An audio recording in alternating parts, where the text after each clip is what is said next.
नमस्कार, मैं अनुज तिवारी एक बार फिर आप सभी का एक नए सेशन में हार्दिक स्वागत और अभिनंदन करता हूं। आशा करता हूं कि आप सब स्वस्थ और मस्त होंगे। देखिए, कहावत कही जाती है कि जिंदगी जिंदा दिल का नाम है, मुर्दे खाक जिया करते हैं। तो आपसे मैं कहना चाहूंगा कि आप सब जिंदा लोग हैं। आपत्ति दर्ज करिए। कहीं कोई प्रॉब्लम है तो प्लीज कमेंट करिए। हमें आपसे कुछ और नहीं चाहिए होता है, आपकी थोड़े से कमेंट्स चाहिए होते हैं, आपकी आपत्तियां चाहिए होती हैं, आपके सुझाव चाहिए होते हैं। जो भी मन में आए निसंदेह आप बोल सकते हैं, कुछ भी आप बोल सकते हैं। अभद्र टिप्पणी ना करें, कहने का लहजा सही होना चाहिए। आप कुछ भी बोलें, बट क्लास के बारे में सुझाव जरूर दें। पहली चीज। दूसरी सबसे खास बात मेरे दोस्त कि हम लोगों का जो टेलीग्राम चैनल है, उस टेलीग्राम चैनल पे आप जुड़ सकते हैं। वहां पे डेली आपको पीवाईक्यूज भी करवाए जाते हैं, नए क्विजेस भी करवाए जाते हैं प्रीलिम्स के बिहाफ पर, और साथ ही साथ में मेंस के भी प्रैक्टिस करवाए जाते हैं। हमारा मेंटरशिप प्रोग्राम चलाया जाता है, वहां भी आप जुड़ सकते हैं। आप अपने बारे में जो भी शिकायतें हैं, सुझाव है, सलाह है, या फिर आपको खुद को लेके, एग्जाम को लेके जो भी संदेह है, उन सब को दूर करने की कोशिश हमारे द्वारा की जाती है, हमारी टीम के द्वारा की जाती है। तो आप हमसे जुड़ सकते हैं। क्लियर है? आज के इस सेशन में हम लोग इकोनॉमी अभी तक पढ़ रहे थे, बट आज के इस सेशन में हम लोग इकोनॉमी नहीं पढ़ेंगे, इकोलॉजी एंड इन्वायरमेंट पढ़ेंगे, या पूरा का पूरा इन्वायरमेंट सेगमेंट को देखेंगे। अभी तक हम लोग इकोनॉमी कवर किए हैं, और इकोनॉमी के जस्ट बाद में फिर अब हम लोग इन्वायरमेंट पे आ रहे हैं। ठीक है? इन्वायरमेंट की अगर मैं बात करूं, चाहे आप यूपीपीसीएस दे रहे हो या आप यूपीएससी दे रहे हैं, इवन यहाँ तक कि आरओ दे रहे हो, इन तीनों एग्जामों में इन्वायरमेंट का बहुत इंपॉर्टेंट रोल है। क्योंकि इन्वायरमेंट और इकोनॉमी दोनों में एक कॉमन ट्रेंड है। क्या कॉमन ट्रेंड है?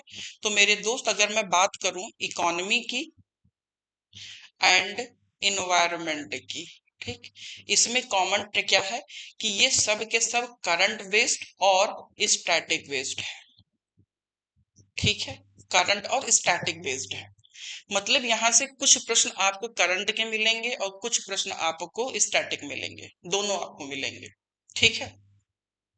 अब सबसे खास बात है कि अगर आपको ये दोनों प्रश्न मिलेंगे तो आपकी तैयारी भी दोनों स्तरों पे होना चाहिए। करंट के भी स्तर पर होना चाहिए, और साथ ही साथ में स्टैटिक भी आपको पता होना चाहिए। तो सबसे पहले हम स्टैटिक पार्ट को कवर करेंगे, और फिर उसी के साथ में हम करंट को भी अलग से देखेंगे। करंट कहाँ कहाँ पर होगा, तो जैसे जैसे हमारा सेगमेंट आएगा मैं बता के चलूंगा कि इसका करंट आपको कोरिलेट करना है। क्लियर है? तो चलिए स्टार्ट करते हैं। हमारा आज का जो पहला टॉपिक है, वो पहला टॉपिक है इकोलॉजी। ठीक है मेरे दोस्त, अगर मैं इकोलॉजी की बात करूं तो इकोलॉजी में को हिंदी में बोलते हैं पारिस्थितिकी। ये पारिस्थितिकी शब्द है क्या? तो सबसे पहले आप ये समझिए कि मानव का जीवों के साथ, मानव का ही सब ना कहिए, जीवों का परस्पर एक दूसरे का पर्यावरण के साथ अंतर संबंध कैसा है, ये हम पढ़ते हैं अपना पारिस्थितिक या इकोलॉजी के अंतर्गत। इकोलॉजी का मतलब है जीवों का व्यवहार या जीवों का अंतर संबंध हमारे इन्वायरमेंट के साथ कैसा है। इन सब को हम अपने इकोलॉजी में पढ़ने का काम करते हैं। क्लियर है? अगर मैं इकोलॉजी की बात करूं तो इकोलॉजी शब्द का प्रयोग सबसे पहले अर्नेस्ट हैकल ने किया था। ये इंपॉर्टेंट है, याद रखिएगा। और सबसे खास बात है कि इकोलॉजी का प्रयोग इन्होंने कब किया था, तो 1869 में किया था। ये भी याद रखिएगा। लेकिन फादर ऑफ इकोनॉमी, या सॉरी, क्षमा चाहूंगा, क्योंकि लगातार इकोनॉमी पढ़ाया हूं इसलिए इकोनॉमी निकल रहा है, ये इकोलॉजी है। ठीक है, क्षमा चाहूंगा मैं। अगर मैं इन्वायरमेंट की बात करता हूं तो इन्वायरमेंट में जो हमारा इकोलॉजी सिस्टम है, सही मायने में हम ओडम को मानते हैं कि वो फादर है। लेकिन शब्द का प्रयोग किसने किया था? अर्नेस्ट हैकल ने किया था। प्रयोग तो किया था, लेकिन उन्होंने उसकी व्यापक स्तर पर उसकी समझ नहीं विकसित कर पाए। उसकी समझ सबसे पहले किसने विकसित किया, इंपॉर्टेंस उसकी किसने बताया? वो बताया था ओडम भाई साहब ने। क्लियर है? और इन्होंने ये बताया कि जो हमारा इकोलॉजी है ये दो शब्दों से बना हुआ है। ठीक है?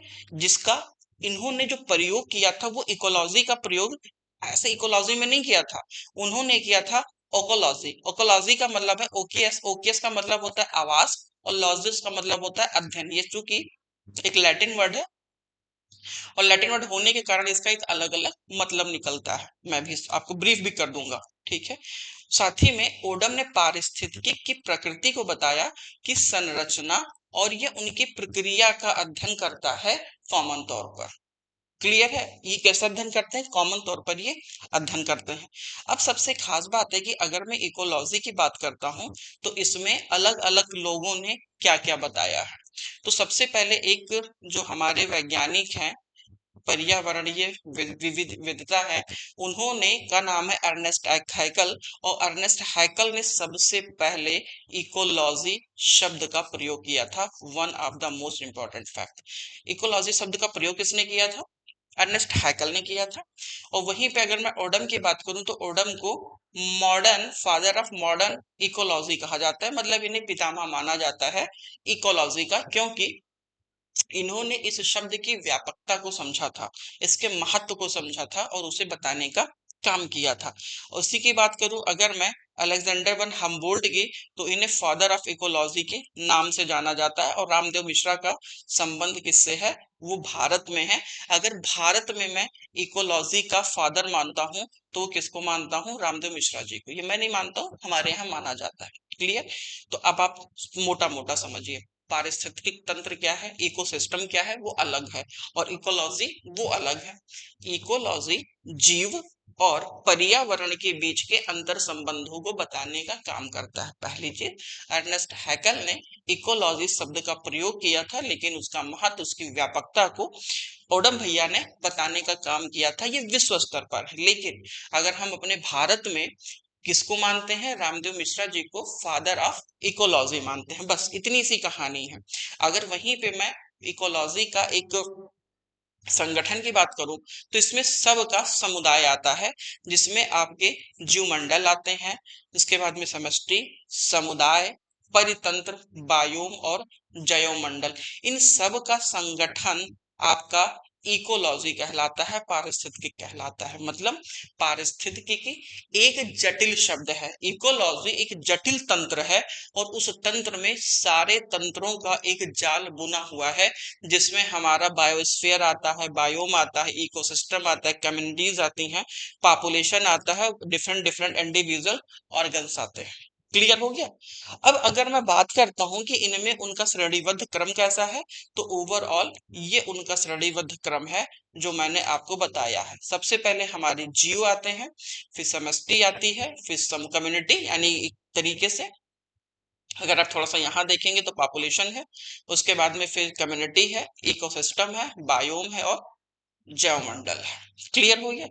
अब अगर मैं आपसे बात करता हूं कि जो हमारा इकोसिस्टम है या पारिस्थितिकी कारक है, वो किस प्रकार से इफेक्ट होता है, मतलब हमारे इकोलॉजी को इफेक्ट करने वाले कारक कौन है, तो हमने समझा इकोलॉजी। इकोलॉजी जैविक और पर्यावरण के बीच के अंतर संबंधों का अध्ययन कहलाता है, जिसे सबसे पहले अर्नेस्ट हैकल ने प्रयोग किया था इस शब्द का, और ओडम भाई साहब ने इसकी व्यापकता को समझा था। क्लियर हो गया? उसके बाद अगर हम बात करते हैं तो जो हमारे इकोसिस्टम के का एक पार्ट है, इकोलॉजी का एक पार्ट है इकोसिस्टम। तो इकोलॉजी के अंतर्गत हमारे डिफरेंट डिफरेंट सेगमेंट्स आते हैं, और इकोलॉजी हमारा एक प्रकार का जाल है, जिसमें बहुत प्रकार की श्रेणीबद्ध तरीके से हर एक जीवों का समावेश होता है। अब सबसे खास बात है कि अगर ये हमारा इकोलॉजी है तो इकोलॉजी को इफेक्ट कौन करते हैं, प्रभावित कौन करते हैं? तो उनको प्रभावित करने वाले कारकों में पहला नंबर है हमारा जलवायु, दूसरे नंबर पे है हमारा स्थलाकृति, तीसरे नंबर पे है हमारा मृदा, और चौथे नंबर पे है हमारा जैविक। मतलब इसमें जैविक एवं अजैविक दोनों तत्वों का समावेशन है। इन शॉर्ट में मैं आपसे कहूं तो हमारे इकोलॉजी को इफेक्ट करने में जैविक और अजैविक यानी ऑर्गेनिक और नॉन ऑर्गेनिक दोनों कंपाउंडों का बहुत इंपॉर्टेंट रोल है, और ये दोनों हमारे इकोलॉजी को इफेक्ट करने का काम करते हैं। क्लियर? अगर मैं बात करता हूं जलवायु की, तो जलवायु में तापमान है या प्रकाश है, तापमान है, जल एवं वर्षा, वायुमंडलीय नमी, वायु, वायु की गति, और वायुमंडल में जो गैसें हैं, ये सब के सब हमारे इकोलॉजी को इफेक्ट करते हैं। जैसे अगर कहीं पानी ज्यादा होगा, तापमान ज्यादा होगा, वर्षा ज्यादा होगी, तो वहां का इकोलॉजी अलग होगा। कहीं पे लाइट बहुत ज्यादा होगी, कहीं पे लाइट बहुत कम होगी, तो वहां पर इकोलॉजी हमारा अलग होगा। जहां पर पवनों की गतियां बहुत ज्यादा होती हैं, तेज होती हैं, वहां का इकोलॉजी हमारा अलग होगा।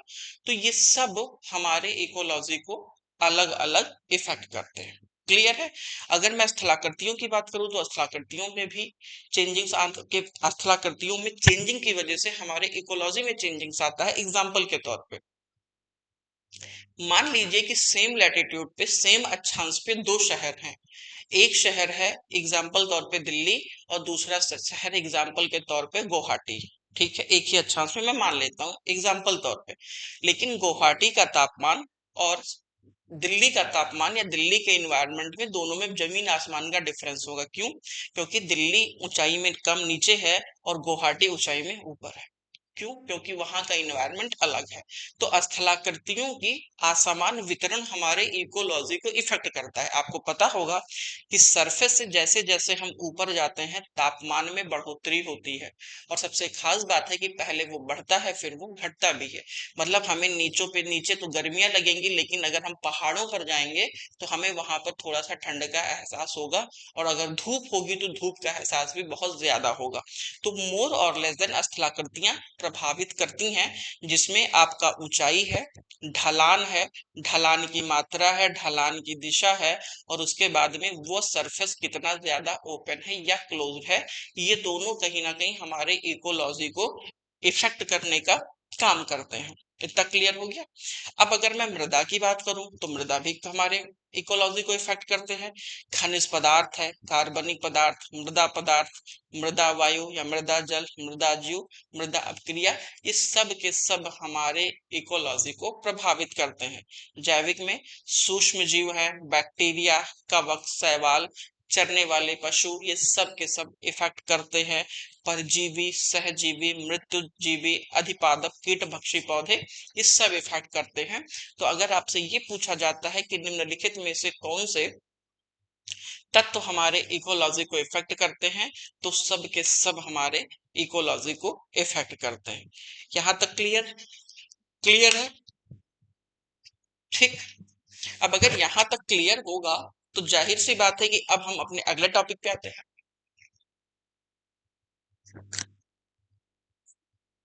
ठीक है। सो अगला टॉपिक है या पॉइंट है हमारा हैबिटेट। हैबिटेट को हम बोलते हैं पर्यावास। इन शॉर्ट में हम इसको आवास भी बोलते हैं। हम क्या बोलते हैं? आवास भी इनको बोलते हैं।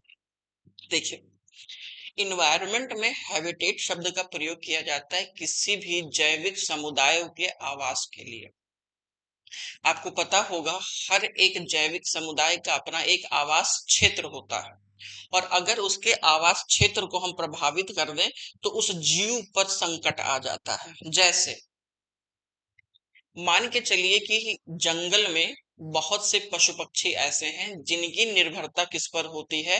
वहां के वृक्षों पर होती है, वहां की झाड़ियों में होती है, वहां पर उनका रहन सहन होता है, और वहीं पर लगने वाले फल फूल घास, ये सब उनका भोजन और आहार होता है। लेकिन अगर हम उनके आवास को नष्ट कर दें तो क्या सिर्फ उनका आवास नष्ट होगा? नहीं, हम बहुत सारे जीव जंतुओं की प्रजातियों को भी नष्ट कर देंगे, और उनके सर्वाइवल पे इफेक्ट आ जाएगा। वो सरवाइव नहीं कर पाएंगे, वो रह नहीं पाएंगे। क्यों? क्योंकि हमने उनके घर को उजाड़ दिया। अब एक कॉमन सी बात है, आप जिस घर में रहते हैं उस घर को बुलडोजर से गिरा दिया जाए तो क्या आप ज्यादा दिन तक सरवाइव कर पाएंगे? नहीं कर पाएंगे। सेम एज जो हमारे जैव मंडल रिजर्व हैं या जैव मंडल हैं, अभ्यारण्य हैं, वो वहां पर रहने वाले जीव जंतुओं को हम आरक्षण देते हैं। आरक्षण नहीं, संरक्षण देते हैं, दोनों में अंतर। ठीक। यही रीजन है कि आप आगे चल के इन सीटू और एक्स सीटू कंजर्वेशन पढ़ेंगे। मतलब जब हम उनका संरक्षण करते हैं तो हम बाह्य स्थानीय करते हैं, स्वास्थानीय करते हैं, जिन्हें हम इन सीटू और एक्स सीटू कहते हैं। एनसीटू एक्सीटू क्यों कहते हैं? क्योंकि किसी भी जैविक समुदाय को सुरक्षा प्रदान करने के लिए उनके आवास का उपलब्ध कराया जाना बहुत जरूरी है। जैसे हम सब जगह नहीं रह पाते हैं, अपने ही घर में हमें अच्छा लगता है, अपने ही घर में हम कंफर्ट होते हैं, उसी प्रकार हमारे पशु पक्षी भी हैं, हमारे जीव जंतु समुदाय भी हैं कि वो अपने प्राकृतिक पर्यावरण में ही ज्यादातर सुटेबल हैं। हम उन्हें अगर वहां से विस्थापित कर दें तो विस्थापन के पश्चात वो बहुत दिन तक सरवाइव नहीं कर पाते। यही रीजन है कि आज बहुत सारी पशु पक्षियां, पौधे की जो प्रजातियां हैं वो विलुप्त हो चुकी हैं, नष्ट हो चुकी हैं। और इन्वायरमेंट में जो पशु पक्षी प्रजातियां विलुप्त हो चुकी हैं, विलुप्त होने के कगार पर हैं, हम उन्हें रेड डेटा बुक में जारी कर देते हैं। और रेड डेटा बुक को कौन पब्लिक करता है? तो IUCN करता है। क्लियर है? सब आगे हम पढ़ेंगे। तो हैबिटेट इसलिए बहुत इंपॉर्टेंट है। इन्वायरमेंट में हैबिटेट या पर्यावास या आवास इसलिए हम पढ़ते हैं कि किसी भी जैविक समुदाय को हम उसके आवास में किस प्रकार से बना के रखें, जिससे कि लंबे समय तक उन जीवों पर कोई खतरा न आए। दूसरी बात है कि चूंकि हमारा एनवायरनमेंट पूरा का पूरा एक फूड चैन पर चलता है, एक दूसरे पर जीवों की निर्भरता होती है। एग्जाम्पल के तौर पर मान लीजिए कि हम किस पर निर्भर हैं? गेहूं पर निर्भर हैं। हम सिर्फ गेहूं खा रहे हैं, गेहूं की सब्जी बना रहे हैं, गेहूं की रोटी, गेहूं का चावल, गेहूं की दाल, सब हम बना रहे हैं। अब पता चले कल को गेहूं खत्म हो जाए, गेहूं की प्रजातियों पे संकट आ जाए, तो क्या गेहूं की प्रजातियों पे संकट आएगा या हम पर भी आ जाएगा? तो आप बोलेंगे सर हम पर भी आ जाएगा। सेम एज ऐसा ही है, अगर एनवायरमेंट में कोई ऐसा जैविक समुदाय जिस पर कोई अन्य जीव भी निर्भर है, और अगर उस जीव पर कोई संकट आएगा तो उस जीव पर नहीं, बाकी अन्य फूड चैन में जितने भी जीव उस पर डिपेंड होंगे उन सब पर संकट आएगा। एग्जाम्पल के तौर पे मान लीजिए कि गिद्ध किसको खाता है? मान लीजिए चार जानवर हैं। पहला एक चीज है, जैसे आपने सुना होगा, एक आता है जंगल जिलेबी, या फिर जंगल जिलेबी के साथी में एक मैं ऐसा लेता हूँ।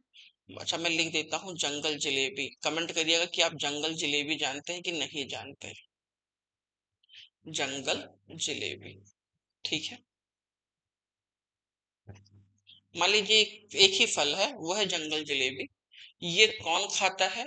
ये खाता है बकरी। ठीक, सिर्फ बकरी ही एकमात्र जीव है बस।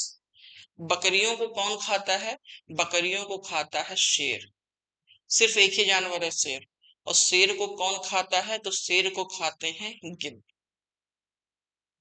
ठीक, तो यही एक फूड चेन चल रहा है। ठीक, और ये जंगल जलेबी किस पर डिपेंड है? ये डिपेंड है हमारे पर्यावरण को। ठीक, हमारे इन्वायरमेंट पे डिपेंड है। क्लियर हो गया? अभी बात बताओ, अगर पर्यावरण को हम प्रभावित करेंगे तो क्या ये जंगल जिलेबी प्रभावित नहीं होगा? बिल्कुल होगा।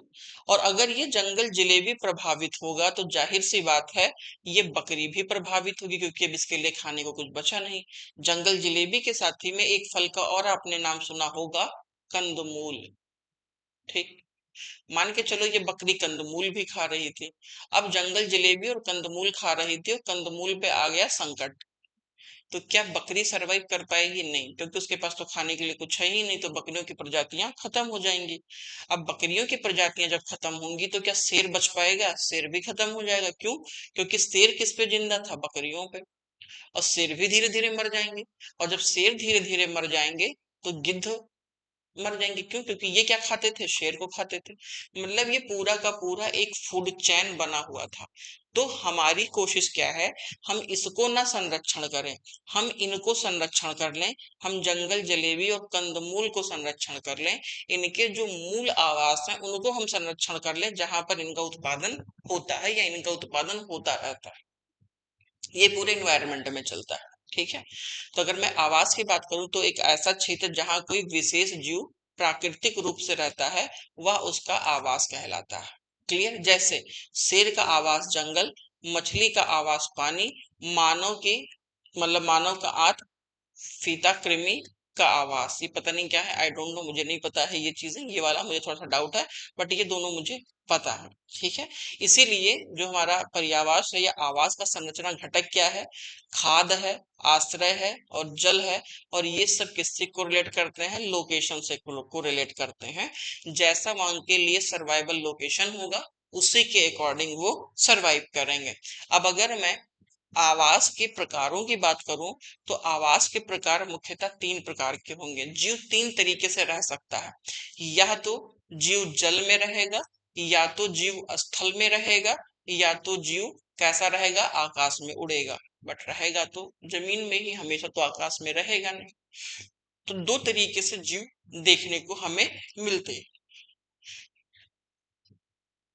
अब सबसे खास बात है कि जो मरुस्थलीय जीव हैं, एक वो हैं, एक पर्वतीय जीव है, दूसरा घास जीव है, और एक समुद्री जीव है, दूसरा तालाब जीव है। ये हमारे जलीय जीव में आते हैं और ये हमारे स्थलीय जीव के अंतर्गत आते हैं।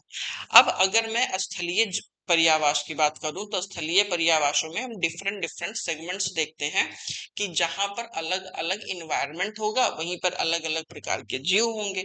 जैसे एग्जाम्पल के तौर पे ये है हमारा 0 डिग्री, मतलब ये है हमारा भूमध्य रेखा। ठीक है, भूमध्य रेखा है। अब भूमध्य रेखा के जैसे जैसे आप ऊपर जाएंगे आपको टेम्परेचर में चेंजिंग्स आएगा। एक हमारा है उष्णकटिबंधीय क्षेत्र, एक है हमारा उपोष्णकटिबंधीय क्षेत्र, एक है हमारा शीतकटिबंध क्षेत्र, एक है शीतोष्णकटिबंध क्षेत्र, एक है हमारा ध्रुवीय क्षेत्र। तो जैसे जैसे आप ऊपर जाते हैं तापमान में गिरावट आती है, और तापमान में गिरावट आने के साथ ही में ये मतलब आप एक चीज मैं यहाँ पे लिख रहा हूँ, थोड़ा सा आप ये समझिएगा। अगर आपको समझ में आ जाए तो अगर आ जाए तो बताइएगा। अगर आपकी हाइट बढ़ेगी, मतलब जैसे जैसे आप ऊंचाई जाएंगे, अगर आपकी हाइट बढ़ेगी तो टेम्परेचर डाउन होगा, यानी टी डाउन होगा, तापमान गिरेगा। और अगर तापमान गिरेगा तो वहां पर जो बायोडाइवर्सिटी है, बीओडी है, बायोडाइवर्सिटी, वो क्या होगा, कम होगा। यही रीजन है कि भूमध्य सागरीय क्षेत्र में या भूमध्य रेखीय क्षेत्रों में 0 डिग्री से आपको जैव विविधता सबसे ज्यादा और ध्रुवीय क्षेत्रों में जैव विविधता सबसे कम मिलती है। ठीक है। अब सबसे खास बात यह है कि 0 डिग्री के 10 डिग्री ऊपर और 10 डिग्री नीचे, मतलब 10 डिग्री उत्तरी अक्षांश और 10 डिग्री दक्षिणी अक्षांश के बीच के क्षेत्रों में सबसे ज्यादा आपको जैव विविधता पाई जाएगी, सबसे ज्यादा जीव जंतु पाए जाएंगे। विश्व में जितने भी प्रजातियां सांपों की हैं, बिच्छुओं की है, गैंडों की है, हाथियों की है, वो सब के सब आपको भूमध्य क्षेत्रों में पाए जाएंगे। या फिर 0 डिग्री से लेकर के 10 डिग्री 15 डिग्री उत्तरी अक्षांश और 10 डिग्री 15 डिग्री दक्षिणी अक्षांशों में पाए जाते हैं, क्योंकि यहाँ पे जैव विविधता बहुत ही ज्यादा होती है। जैसे जैसे हम ऊपर जाते हैं जैव विविधता धीरे धीरे कम आती है। तो यही रीजन है कि ये स्थलीय पर्यावास, स्थलीय आवास, इनका जैसे जैसे हम ध्रुवों की ओर ऊपर जाते हैं उसमें परिवर्तन आता है। ठीक है। जैसे अगर हम ध्रुवीय क्षेत्र में बात करें तो ध्रुवीय क्षेत्र में हमें कौन सी मिलेगा, पोलर बियर मिल जाएंगे, पेंगुइन मिलेंगे, पेंगुइन ये सब के कैसे हैं, ध्रुवीय क्षेत्र में है। वहीं पर अगर मैं जंगल की बात करूं तो जंगल में शेर, हाथी, भाग, जिराफ ये सब मिलेंगे, और मरुस्थल में आपको ऊंट मिलेंगे। इन सब का अपना एक आवास है रहने का। मतलब ऊंट ना पोलर में रह सकता है और ना पोलर वेयर रेगिस्तान में रह सकता है। क्लियर हुआ। अब अगर यहाँ पर परिवर्तन होगा, पर्यावरणीय परिवर्तन होगा, तो वहां पर जीवों पर संकट छाएंगे। अब वहीं पर मैं बात करता हूँ निकेत की, या नीचे जिसे हम बोलते हैं, निशे बोलते हैं, निकेत बोलते हैं। तो निकेत एक ऐसा टर्म है जिस पर कोई जीव निर्भर होता है, और अगर उस निर्भरता वाली जीव पर जिसपे वो डिपेंड है हम खत्म कर दें तो वो भी खत्म हो जाएगा। ठीक है। कहने का सेंस, एक प्रजाति को जीवित रहने के लिए जिन जैविक, भौतिक और रासायनिक कारकों की जरूरत होती है उसे हम निकेत या निषेक कहते हैं। जैसे मैंने ये बताया ऊपर। अब एक बात बताओ, बकरी के लिए निकेत क्या होगा, तो बकरी के लिए निकेत हमारा कंदमूल होगा। अब अगर इस कंदमूल को हम खत्म कर दें तो बकरी खत्म, शेर खत्म, गिद्ध खत्म। तो ये कह क्या रहे थे, ये वही कह रहे थे कि इसमें वो प्रजातियां शामिल हैं जिन प्रजातियों के जीवित रहने के लिए जैविक, भौतिक और रासायनिक कारकों की जरूरत होती है। इस बात को बस आपको इतना समझना है, बाकी और कोई चीजें नहीं लेनी। अगर मैं निकेत की बात करूं तो इसका प्रयोग सर्वप्रथम जोसेफ ग्रेनल्स ने किया था। ये इंपॉर्टेंट फैक्ट है, पीसीएस ने पूछा है एक आध बार। ठीक है। कुछ इंपॉर्टेंट फैक्ट्स यहाँ पे दिए हुए हैं। कुछ इंपॉर्टेंट फैक्ट्स में है कि प्रकाश संश्लेषण तथा रसायन संश्लेषणों के द्वारा अपना आहार स्वयं निर्मित करने वाले संघटक कहलाते हैं। ये बहुत इंपॉर्टेंट है। ठीक है। और मानव निर्मित कृत्रिम इन्वायरमेंट या इन्वायरमेंट क्या है, वो है धान का खेत और एक्वेरियम। ये बहुत इंपॉर्टेंट है, याद रखिएगा। कई बार पूछा गया कि निम्नलिखित में से कौन सा मानव निर्मित कृत्रिम पारिस्थितिकी तंत्र है, तो उसमें धान की खेती याद रखिएगा। अब अगर मैं निकेत के स्पेसिफिकेशंस की बात करूं तो ये है कि किसी प्रजाति का निकेत अद्वितीय होता है। एक निकेत में दो जातियां साथ साथ नहीं रह सकती। दूसरा, एक निकेत की जाति दूसरे निकेत में रहने वाले जातियों की पूरक होती है और निकेत जीव का कार्य व आवास दोनों का सूचक माना जाता है। मतलब हम हैं तो हम कहीं भी रह लेते हैं, लेकिन जीवों में ऐसा नहीं होता। आपको मैं बता दूं, ऊंट अगर मरुस्थल में रहता है तो ध्रुवीय क्षेत्रों में नहीं जाएगा। अगर शेर जंगलों में रहता है तो वह पोलर में नहीं जाएगा, और पेंगुइन या पोलर बेयर ध्रुवों में रहते हैं तो वो मरुस्थल में नहीं जाएंगे। क्यों? क्योंकि उनका अपना एक स्पेसिफिक रीजन है और वो अपने उसी आवास में रहने का कार्य करते हैं। क्लियर है? अब ये आवास और निकेत की मैंने बात किया था, तो तोता क्या है? ये आवास है और इनके निकेत प्रजातियों का पुनर्उत्पादन है। मधुमक्खियां हैं, ये हैं, और उनका भोजन निकेत है। ठीक है? ये है गिलहरी, और बीजों का अंकुरण उनका निकेत है। तो एक चीज याद रखिएगा कि इन्वायरमेंट में हैबिटेट, आवास और निकेत दोनों में एक डिफरेंस है कि वह स्थान जहां जीव अपना जीवन व्यतीत करता है वो आपका आवास कहलाता है, और एक प्रजाति के द्वारा अपने क्षेत्र में जो भूमिका निभाई जाती है उसे निकेत कहते हैं। तो निकेत और आवास दोनों अलग अलग इंडिकेटर है, जिसमें से कि जीव कहाँ रहता है, क्या खाता है, वो बाकी इंडिकेटर्स को भी निकेत के अंतर्गत शामिल किया जाता है। लेकिन हैबिटेट के अंतर्गत सिर्फ हम उसके रहन सहन को ही फॉलो करते हैं, उसका ही अध्ययन करते हैं कि किस प्रकार का कोई विशेष जीव किस क्षेत्र में रहता है। तो इन चीजों का आपको बस थोड़ा सा ध्यान रखना है। ठीक है? बाकी ये एक बार विभिन्न टाइप के निकेत हैं, तो ये आप देख लीजिएगा। अब सबसे इंपॉर्टेंट है हमारा, वो है ecosystem, one of the most important topic. ठीक है? इकोसिस्टम, इकोसिस्टम क्या है ये थोड़ा सा हम देखेंगे। इकोसिस्टम कहता है कि जैविक एवं अजैविक घटकों के बीच के संबंधों के मध्य अंतःक्रिया का अध्ययन इकोसिस्टम कहलाता है, और इकोसिस्टम इकोलॉजी का एक पार्ट है। क्लियर हो गया? तो अब ध्यान दीजिएगा, जैसे मैंने आपसे ऊपर कहा था कि इकोलॉजी के अंतर्गत बहुत सारे डिफरेंट सेगमेंट आते हैं, और उनमें से एक है हमारा, वो क्या है? इकोसिस्टम है। ठीक है? याद रखिएगा, इसमें इकोसिस्टम आपका आ जाएगा, बायोम आ जाएंगे, सारे मंडल आपके आ जाएंगे। इस सब के सब किस में आएंगे? हमारा आ जाता है इकोसिस्टम भी इकोलॉजी का पार्ट है। क्लियर हो गया? तो अब याद रखिएगा कि जैविक एवं अजैविक के बीचों के अंतर संबंध को हम लोग इको सिस्टम के अंतर्गत देखते हैं, और इसका प्रयोग, इकोसिस्टम शब्द का प्रयोग सबसे पहले किसने किया था? तो वो किया था टांसले भाई साहब ने। क्लियर हो गया? वहीं पर अगर मैं पारिस्थितिक तंत्र या इकोसिस्टम की बात करूं तो इकोसिस्टम की जो प्रकृति की एक कार्यात्मक इकाई माना जाता है, ये बहुत इंपॉर्टेंट टर्म से याद रखिएगा। और जो इकोसिस्टम की विचारधारा है, आइडियोलॉजी है, ये एक माइक्रोकॉस्म के तौर पर भी हम देखते हैं, बहुत छोटे स्तर पर।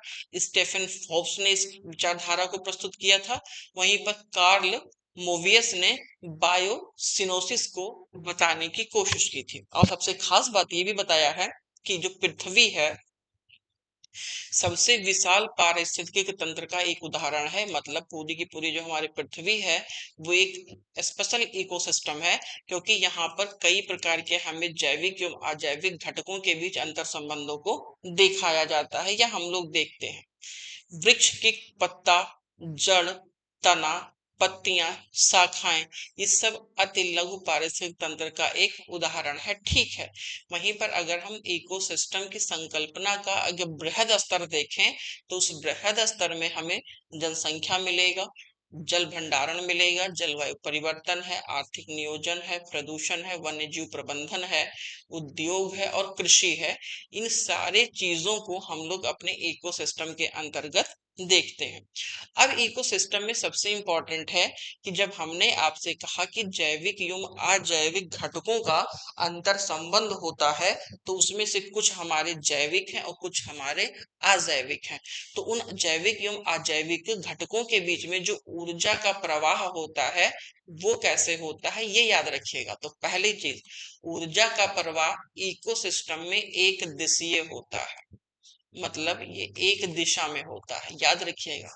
अगर एनर्जी एक बार इधर ट्रांसफर हुई है तो फिर इधर ही होगी, इधर एनर्जी का ट्रांसफर नहीं होगा, पहली चीज। दूसरा, जो भी ऊर्जा का स्थानांतरण एक जीव से दूसरे जीव में होगा, मतलब एक जीव से एक जीव से दूसरे जीव में जो ऊर्जा का स्थानांतरण होगा वो कितना होगा, ओनली 10% होगा। और इसे 10% का नियम भी कहा जाता है, याद रखिएगा। क्लियर है। अब हम देखते हैं कि अजैविक जो हमारे रसायन है, अजैविक संघटक है, उस अजैविक संगठनों में कार्बन डाइऑक्साइड है, ऑक्सीजन है, नाइट्रोजन, ये सब कैसे हैं, खनिज के तौर पर हम देखते हैं। और इससे होता क्या है, इसका शोषण हमारे कौन करते हैं, पेड़ पौधे करते हैं। फिर उन्हें शाकाहारी व मांसाहारी जीव खाते हैं, इनको शाकाहारी खाएगा, शाकाहारी को मांसाहारी खाएगा, और फिर मांसाहारी से उष्मा या फिर यहाँ से ऊर्जा निकलेगी, तो फिर इनको अपघटक बैक्टीरिया कवक खा के अपघटित कर देंगे। और फिर से ये चैन कैसा होगा, मिट्टी में मिल जाएगा। और फिर उन मिट्टियों का जो पोषण होगा या पौष्टिक चीजें होंगी, फिर उन्हें पेड़ पौधे ऑब्जर्व करेंगे। फिर उन्हें कौन खाएगा, शाकाहारी, शाकाहारी से मांसाहारी, मांसाहारी से जैविक जो अपघटक है या बैक्टीरिया है, कवक है, वो उसका सेवन करेंगे। और ये पूरा का पूरा फूड चैन चलता रहता है। क्लियर हो गया। अब अगर मैं पारिस्थितिक तंत्र के अजैविक एवं जैविक घटकों की बात करूं, तो यहां से एक क्वेश्चन इंपॉर्टेंट है कि वो एक क्वेश्चन 100% आएगा, ये याद रखिए।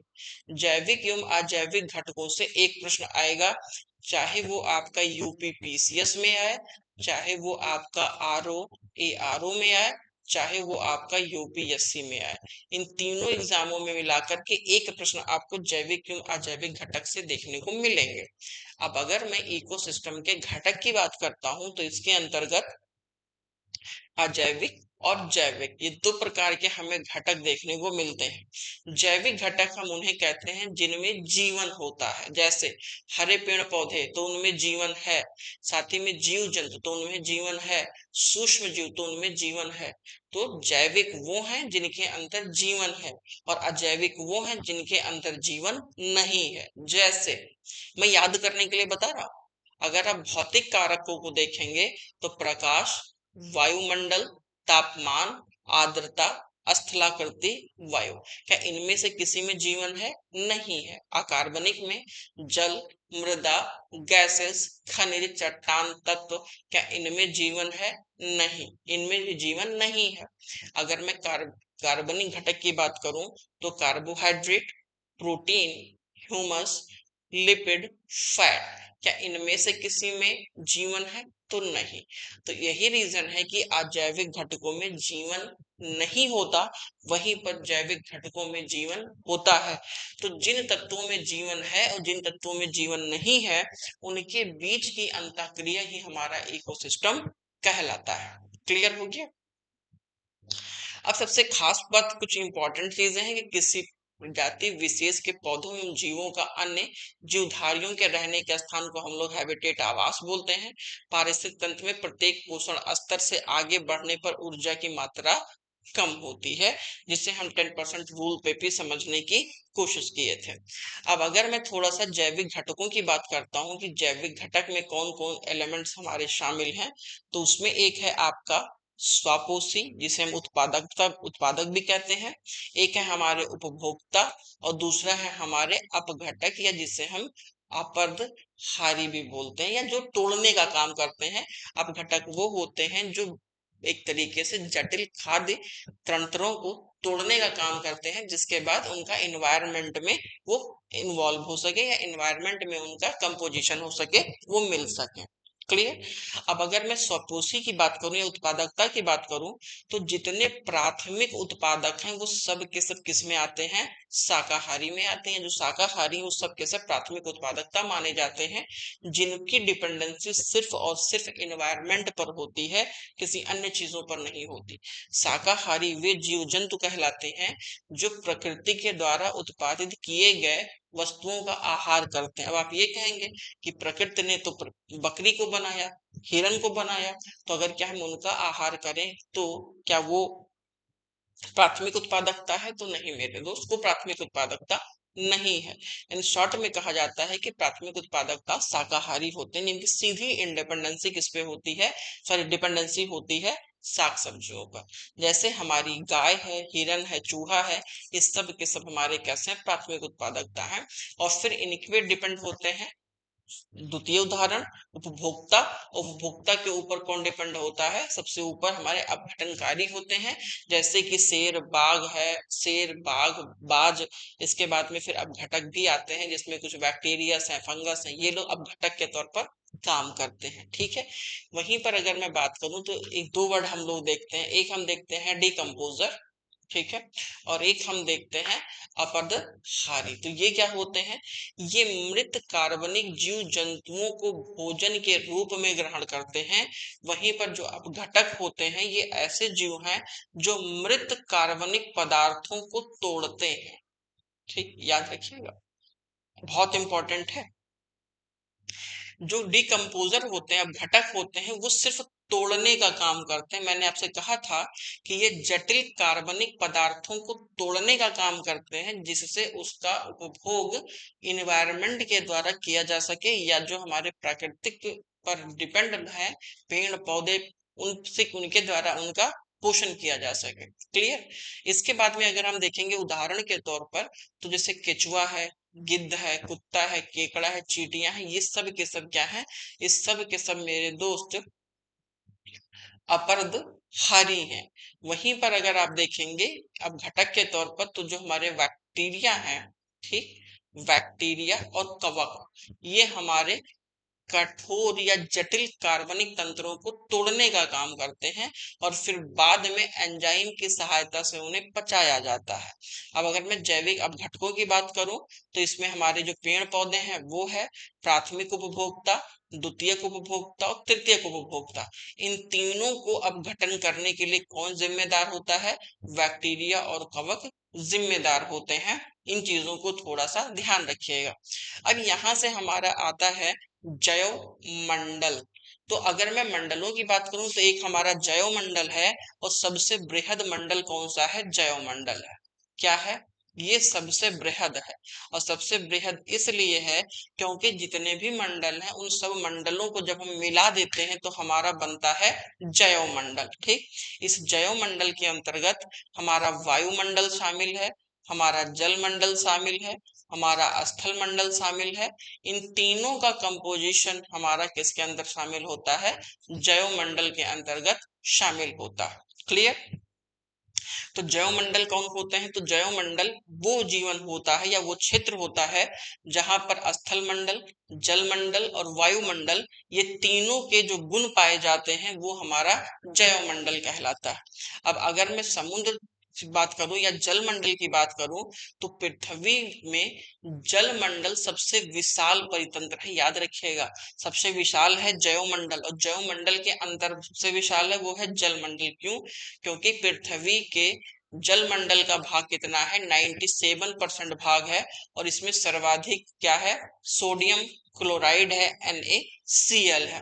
वहीं पर अगर हम एक आजकल के टाइम पे एक्वाकल्चर की बात करते हैं, तो एक्वाकल्चर मतलब ये है कि प्राकृतिक परिवेश में जो हमारे जलीय जीव हैं उनका पालन किया जाता है, लेकिन फिर भी हम शॉर्ट टर्म में मानते हैं कि मछलियों को उत्पादन जब हम उनके प्राकृतिक परिवेश में ना करके हम उन्हें कृत्रिम परिवेश में पालना शुरू करते हैं, तो वो हमारा एक्वाकल्चर कहलाता है। जैसे आजकल के टाइम में बड़े बड़े टब या बड़े बड़े टैंकों में मत्स्य पालन किया जाता है, व्यावसायिक पर्पज से किया जाता है, तो ये सब के सब हमारा एक्वाकल्चर का एक पार्ट होता है। जैसे कि जलीय जीवों को जब हम कृत्रिम ढंग से पालने की कोशिश करते हैं या पालने की प्रक्रिया को इंडिकेट करता है एक्वाकल्चर, जैसे व्यवसायिक दृष्टि से, खाद्य उत्पादकता की दृष्टि से और रोजगार की दृष्टि से, इन तीनों सेगमेंट्स में हम एक्वाकल्चर का प्रयोग करते हैं। क्लियर हो गया।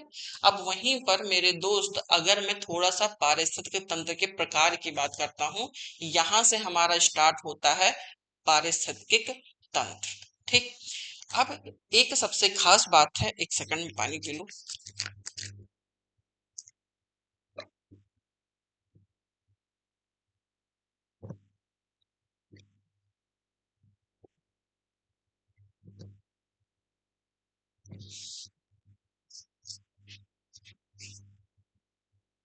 ओके, देखिए, अगर मैं टाइप ऑफ इकोसिस्टम की बात करूं, पारिस्थितिक तंत्र के प्रकार की बात करूं, तो ये सामान्यतः दो प्रकार के होते हैं। पहला प्राकृतिक पारिस्थितिक तंत्र और दूसरा कृत्रिम पारिस्थितिक तंत्र। अगर मैं पारिस्थितिक तंत्र में प्राकृतिक पारिस्थितिक तंत्र की बात करूं, तो ये जनरली दो होते हैं, जलीय पारिस्थितिक तंत्र और जलीय पारिस्थितिक तंत्र। मतलब एक स्थलीय जो स्थल पे है इकोसिस्टम, और एक जलीय जो जल के इकोसिस्टम हो। इन दोनों पे हम देखते हैं पारिस्थितिक तंत्र में। जो स्थलीय पारिस्थितिक तंत्र में घास के मैदान है, चारागाह है, वन है, मरुस्थल है, ये सब के सब स्थलीय पारिस्थितिक तंत्र के उदाहरण है। वहीं पर अगर मैं जलीय पारिस्थितिक तंत्र की बात करूं, तो समुद्र है, ताजा जल है, ये थोड़ा सा देखिएगा। वहीं पर अगर मैं कृत्रिम पारिस्थितिक तंत्र की बात करूं, ये इंपॉर्टेंट है, कृत्रिम वाला थोड़ा सा इंपॉर्टेंट है, जिसमें कृषि क्षेत्र है, साथ ही में एक्वेरियम है, मुर्गी पालन फॉर्म है, चिड़ियाघर है, ये सब कैसे हैं, कृत्रिम हैं। हम इन्हीं को इन सीटू और एक्सीटू भी आगे करके देखेंगे। जब हम जीवों को उनके प्राकृतिक आवास में रखने का काम करते हैं, संरक्षण देते हैं, तो वो इन सीटू कहलाता है, और जब हम उन्हें कृत्रिम पारिस्थितिक तंत्र में आश्रय प्रदान करते हैं, तो वो एक्सीटू कहलाता है। ये ध्यान रखिएगा। अब है यहाँ पर जलीय पारिस्थितिक तंत्र, और जलीय पारिस्थितिक तंत्र में कौन कौन से घटक शामिल हैं, ये बहुत इंपॉर्टेंट है। जैसे जलीय पारिस्थितिक तंत्र में क्या आता है, तो मेरे भाई जलीय पारिस्थितिक तंत्र में आपका आता है महासागर और समुद्र, लैगून, झील, तालाब, नदी, ये सब के सब जलीय पारिस्थितिक तंत्र के अंतर्गत आते हैं। अब अगर मैं महासागर और समुद्रों की बात करूं, तो महासागर विश्व के सबसे बड़े जलीय पारिस्थितिक तंत्रों में से एक है। महाद्वीपों से घिरे महासागर को समुद्र कहा जाता है। वहीं पर इनके जो निवास वाले जीव हैं, वो कौन से हैं, ऑक्टोपस है, मूंगा है, शैवाल, डॉल्फिन और आदि, ये सब के सब कैसे हैं, महासागरीय या फिर समुद्री जीव हैं। लैगून बहुत इंपॉर्टेंट है, इनकी प्रोडक्टिविटी बहुत ज्यादा होती है। समुद्र तट के निकट लवणीय या खारे जल की झीलों को लैगून झील कहा जाता है। मतलब जो भी झील हल्का खारा पानी का होगा, वो कैसा होगा, लैगून झील कहलाएगा। याद रखिएगा, जल का वह भाग जो स्थलाखंड से घिरा होता है, वो झील कहलाते हैं। झील मीठे पानी के स्रोत भी होते हैं, और इनमें निवास करने वाले जीवों में हम चाटमा और ट्राउट जैसी मछलियों को देखते हैं। अब वहीं पर अगर मैं जलीय पारिस्थितिक तंत्र में तालाब की बात करूं, तो तालाब स्वच्छ व स्थिर जल का एक छोटा जलीय परितंत्र होता है, जो प्राकृतिक व मानव निर्मित दोनों हो सकते हैं। इनमें निवास करने वाले जल इनमें निवास करने वाले जो प्रमुख जीव हैं, उनमें जलीय जीव आते हैं, कुछ जलीय पौधे आते हैं, कुछ मछलियां आती हैं। इस सब के सब किस में आते हैं, तालाब में आते हैं, और तालाब हमारा जलीय पारिस्थितिक तंत्र का एक सेगमेंट के अंतर्गत आता है। अब मैं नदी की बात करूं, तो ये मीठे पानी के स्रोत होते हैं, तथा इनका जल गतिशील होता है। अगर नदी है तो गतिशील है, और तालाब है तो पानी स्थिर है। नदी का जल किसी लैगून, झील, महासागर या अन्य नदी से मिल जाता है। इसमें निवास करने वाले प्रमुख जीवों में कैटफिश है, झींगा है, घोंघा है, सैल्मन है, जैसे ये आदि मछलियां हमें नदियों में देखने को मिलती हैं या फिर नदी पारिस्थितिक तंत्र में हमें देखने को मिलते हैं। वहीं पे अगर मैं थोड़ा सा जलीय पारिस्थितिक तंत्र की बात करूं तो सबसे पहले हमें फाइटोप्लैंक्टन मिलते हैं जो बहुत छोटे छोटे होते हैं, फाइटोप्लैंक्टन। इनको कौन खाता है? तो इनको जू प्लैंक्टन खाते हैं। और जू प्लैंक्टन को कौन खाता है? छोटी छोटी मछलियां खाती हैं। और छोटी मछलियों को बड़ी मछलियां मांसाहारी खाती हैं और फिर उन्हें सर्वोच्च मांसाहारी जीव खाते हैं। आपने कभी कभी देखा होगा कि लैंड सरफेस पे मछलियां ऐसे तैर रही होती हैं और गिद्ध चील बाज आके चोंच मार के उन्हें निकाल के लेके चले जाते हैं। या फिर आपने कई बार देखा होगा जो धान के मैदान होते हैं, सॉरी धान के मैदान नहीं होते, धान के जो खेत होते हैं उनमें जल भराव की परिस्थितियों में कई बार मत्स्य पालन भी किया जाता है। और कई बार ये भी देखा गया है कि बगुले आके अपनी चोंच मार के उनकी मछलियों को उठाकर लेकर के चले जाते हैं। क्लियर है? अब हम थोड़ा सा इंपॉर्टेंट देखें अपने एग्जाम के पॉइंट ऑफ व्यू पे। ठीक, तो पर्यावरण निश्चयवाद का प्रतिपादन किसने किया था? तो कार्ल रीटर ने किया है। वर्तमान समय में सस्य क्षेत्र उसे कहा जा सकता है जहां प्रकृति में मानव क्रियाओं द्वारा परिवर्तन हुआ है। ये 50% से कम होते हैं। सतत व स्थानीय विकास संबंध किसमें है? तो ये नवनियतवादी जो विचारधारा के लोग हैं वो सतत व स्थानीय विकास को ज्यादा इंपॉर्टेंट देते हैं। वहीं पर पारिस्थितिकी की उपलब्धता एवं जैव विविधता दोनों में कमी कौन लाता है? सूर्य तप की कमी लाती है। सामान्यतः पारिस्थितिकी उत्पादकता एवं जैव विविधता में कमी निम्न अक्षांश से उच्च अक्षांशों की ओर होता है। जो मैंने आपको बताया है कि नीचे से ऊपर की ओर आप जाएंगे तो जैव उत्पादकता में कमी आएगी। क्लियर है? मैंने आपको वहीं पर बता दिया था। अब सागरीय जीवों का विभाजन थोड़ा सा किया गया है कि प्लैंक्टन समुदाय कैसे होते हैं, नेक्टन समुदाय कैसे होते हैं और वेंथिक समुदाय कैसे होते हैं, ये बताया गया है। तो देखिएगा, प्लैंक्टन समुदाय बहुत छोटे जीव जंतु वाले समुदाय होते हैं जो कि पादप या जंतुओं पर निर्भर रहते हैं। जैसे कि समुद्र के प्रकाशित क्षेत्रों में पाए जाने वाले जीव जंतु को हम प्लैंक्टन कहते हैं। जैसे जहां तक सनलाइट जाती है वहां तक उत्पादकता ज्यादा होती है, तो इन क्षेत्रों में जो भी उत्पादकता करने वाले जीव जंतु होंगे उन्हें हम प्लैंक्टन बोलते हैं। और इन प्लैंक्टनों की उत्पादकता बहुत ज्यादा होती है। समुद्र जलीय जीवों के लिए ये मुख्य तौर पर आहार का काम करते हैं। इन्हें हम प्लैंक्टन कहते हैं। क्लियर है? इसमें बहुत सारे जीव निर्भर होते हैं। नेक्टन, नेक्टन क्या है? तो प्लैंक्टन और वेंथिंग के बीच में रहने वाले जीवों को नेक्टन कहा जाता है। जैसे डॉल्फिन, समुद्री गाय, बोनी मछली, व्हेल, शार्क आदि ये सब के सब कैसे हैं? नेक्टन है। वहीं अगर मैं बेंथोस की बात करूं तो बेंथोस ये समुद्र के गहरे तल में रहने वाले जीव होते हैं या समुद्र के तल पर रहने वाले जीव होते हैं। जैसे सी स्टार है, केकड़ा है, मूंगा है, कीड़े हैं, ये सब के सब क्या कहलाते हैं? वेंथोस कहलाते हैं। मतलब सबसे ऊपर प्लैंक्टन, नेक्टन, उसके बाद में वेंथोस है। तो ये ऊपर से इनका नीचे का सही क्रम है। क्लियर है? तो ये एक अच्छा प्रश्न है, याद रखिएगा, यहां से प्रश्न बन सकते हैं। अब अगर मैं स्वच्छ जल पारिस्थितिक तंत्र की बात करूं तो आप देखेंगे कि तालाब है जो झील के किनारे जहां सूर्य पहुंचता है तलहटी पर, वहां की पारिस्थितिक उत्पादकता ज्यादा होती है। तालाब व झील का वह क्षेत्र जहां तक रोशनी जल में पहुंच जाती है वहां पर उत्पादकता होती है। तालाब के ऐसे क्षेत्र जहां जल का प्रकाश या प्रकाश नहीं पहुंच पाता है वहां पर थोड़ा सा हमें अंधकार देखने को मिलता है, तो वहां पर उत्पादकता उतनी ज्यादा नहीं होती है।